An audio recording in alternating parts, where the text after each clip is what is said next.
Écoute les paroles du Christ, ton Rédempteur, ton Seigneur et ton Dieu. Voici, je suis venu au monde non pour appeler les justes, mais les pécheurs au repentir. Ce ne sont pas ceux qui se portent bien qui ont besoin de médecins, mais les malades.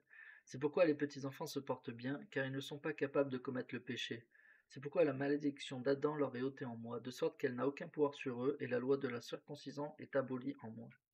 Et c'est de cette manière que le Saint-Esprit m'a manifesté la parole de Dieu. C'est pourquoi, mon fils bien-aimé, je sais que c'est une moquerie solennelle devant Dieu que vous baptisez les petits-enfants. Voici, je te le dis, vous enseignerez ceci, le repentir, le baptême à ceux qui sont responsables et capables de commettre le péché. Oui, enseignez aux parents qu'ils doivent se repentir et être baptisés et s'humilier comme leurs petits-enfants, et ils seront tous sauvés avec leurs petits-enfants. Et leurs petits-enfants n'ont pas besoin de repentir ni de baptême. Voici, le baptême est pour le repentir, pour accomplir les commandements, pour le pardon des péchés. Mais les petits-enfants sont vivants dans le Christ depuis la fondation du monde. S'il n'en était pas ainsi, Dieu serait un Dieu partiel et aussi un Dieu changeant, qui ferait exception de personne, car combien de petits-enfants sont morts sans baptême? C'est pourquoi si les petits-enfants ne pouvaient pas être sauvés sans baptême, ils iraient dans un enfer sans fin. Voici, je te dis que celui qui pense que les petits-enfants ont besoin de baptême est dans le fiel de l'amertume et dans les liens de l'iniquité, car il n'a ni la foi, ni l'espérance, ni la charité. C'est pourquoi, s'il était retranché pendant qu'il était dans cette pensée, il descendrait en enfer. Car c'est une méchanceté affreuse de penser que Dieu sauve un enfant à cause du baptême et que l'autre doit périr parce qu'il n'a pas de baptême.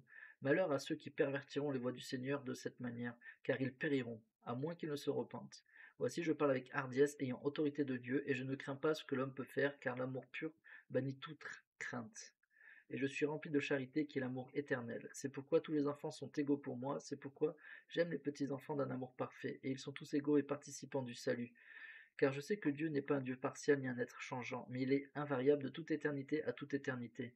Les petits enfants ne peuvent pas se repentir, c'est pourquoi c'est une affreuse méchanceté que de nier la pure miséricorde de Dieu envers eux, car ils sont tous vivants en lui à cause de sa miséricorde. Et celui qui dit que les petits enfants ont besoin de baptême nie la miséricorde du Christ et ignore son expiation et le pouvoir de sa rédemption. Malheur à ceux-là, car ils sont en danger de mort et de l'enfer d'un tourment sans fin. Je le dis hardiment, Dieu me l'a commandé. Écoutez mes paroles et prêtez-y attention, ou elles se dresseront contre vous au ciel du jugement du Christ. Car aussi tous les petits-enfants sont vivants dans le Christ, et aussi tous ceux qui sont sans la loi. Car le pouvoir de la rédemption vient sur tous ceux qui n'ont pas la loi. C'est pourquoi celui qui n'est pas condamné, ou celui qui n'est sous aucune condamnation, ne peut pas se repentir, et pour cela le baptême ne sert à rien.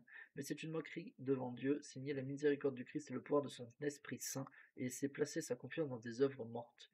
Voici mon fils, cela ne devrait pas être, car le repentir est pour ceux qui sont sous la condamnation et sous la malédiction d'une loi enfreinte.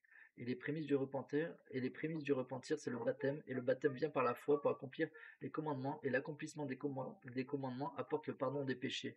Et le pardon des péchés apporte la douceur et l'humilité de cœur, et à cause de la douceur et de l'humilité de cœur vient la visitation du Saint-Esprit, lequel consolateur, rempli d'espérance et d'amour parfait, amour qui subsiste par la diligence dans la prière jusqu'à ce que vienne la fin, lorsque tous les saints demeureront avec Dieu.